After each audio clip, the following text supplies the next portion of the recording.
A nossa televisão. Senhor Presidente, senhoras e senhores deputados, senhora Ministra e senhores membros do Governo. Como se tornou claro ao longo deste debate, se há coisa que não falta na saúde em Portugal são números. Números que, se usados de forma parcelar, mas afirmados repetidamente em tom convicto, quase iludem a realidade. Por exemplo, o Sr. Primeiro-Ministro reafirma que foram contratados mais 9.000 profissionais para o Serviço Nacional de Saúde e que isso não é uma abstração. Não será. Mas a passagem das 40 para as 35 horas, só por si, justificava acréscimos mais significativos para a mesma capacidade assistencial.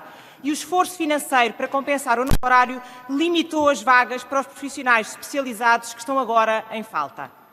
Promover uma visão parcial dos factos, desviar culpas para os 4 anos do governo anterior, apontar o dedo para o setor privado para explicar as ingerências do público, todas fórmulas desresponsabilizantes que este governo e os partidos que o apoiam tornaram habituais. Ao fazê-lo, podem até alcançar ganhos partidários, mas prejudicam os cuidados de saúde dos portugueses. Há problemas graves para resolver.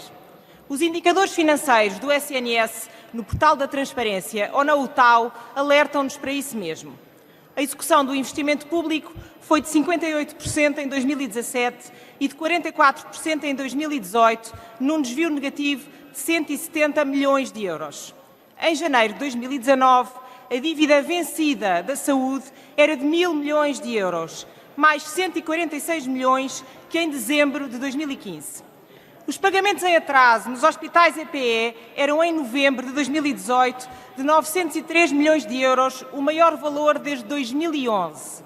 Em dezembro foi feito o abatimento, mas até fevereiro de 2019 já voltou a subir 37 milhões de euros.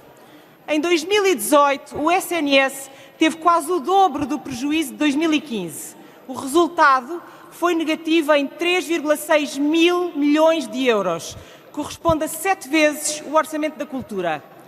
O que estes números mostram é que o SNS, a componente nuclear do direito à proteção da saúde em Portugal, está mais frágil e em risco, e que isso resulta das decisões deste Governo, validadas por Bloco, PCP, Verdes e PAN, na aprovação dos 4 orçamentos do Estado. Senhoras e senhores deputados, o que fazer face a isto? Acusar o Governo anterior ou agilizar soluções? Ocupar a opinião pública com a discussão da lei de bases ou organizar respostas? Denegrir o setor privado ou defender o SNS? Para o CDS a resposta é clara. Devemos tomar medidas que simultaneamente fortaleçam o SNS e viabilizem um sistema de saúde para que conjuntamente melhor respondam às necessidades dos portugueses. E por falar em amnésia, o CDS apresentou sim propostas, Sr. Deputado António Salles. Um projeto de lei propondo um novo modelo de financiamento da saúde baseado nos resultados alcançados e no valor acrescentado para o utente. Substituir um modelo processual de produção por uma nova lógica de maximização dos ganhos em saúde, avaliada e premiada pelos resultados clínicos e eficiência na gestão. Mas este caminho foi rejeitado nesta Câmara. Apresentámos também um projeto de lei para o reforço da autonomia das entidades hospitalares integradas no SNS, que, tendo sido aprovado na Generalidade, está agora em discussão em sede de especialidade.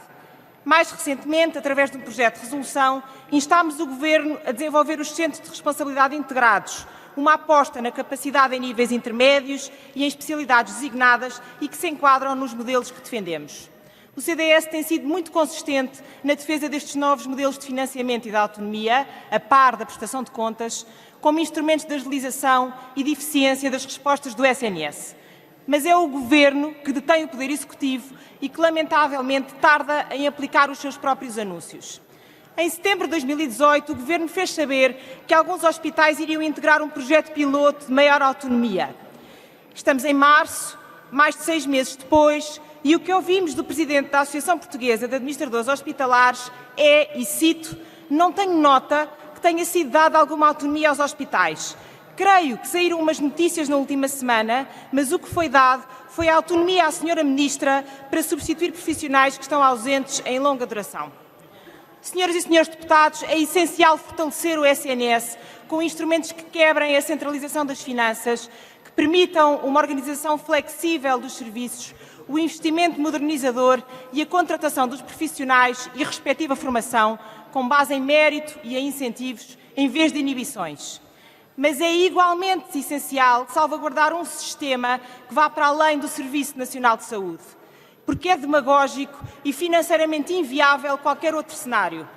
Em 2017, a despesa total em saúde foi de 17 mil milhões de euros e a despesa do Estado foi de 10 mil milhões de euros. Seria preciso cobrar mais 7 mil milhões de euros em impostos para que o SNS fosse uma resposta única. Não será por acaso que em todos os países europeus convivem sistemas híbridos. O CDS defende um Sistema Nacional de Saúde desde 1979, porque não abdicamos da liberdade de escolha dos cidadãos. É de resto por isso que propomos o alargamento da ADSE, ponderado pela garantia da sua sustentabilidade. Senhoras e senhores deputados, com toda a clareza, estamos convictos que a defesa da saúde em Portugal passa por um SNS fortalecido, por autonomia e por financiamento eficiente, por um sistema de saúde que integre público, mas também privado e social, garantindo liberdade de escolha, independentemente da carteira, da idade ou do código postal, e uma regulação efetiva e um escrutínio transparente dos resultados. Esta é a alternativa à política que nos trouxe até aqui.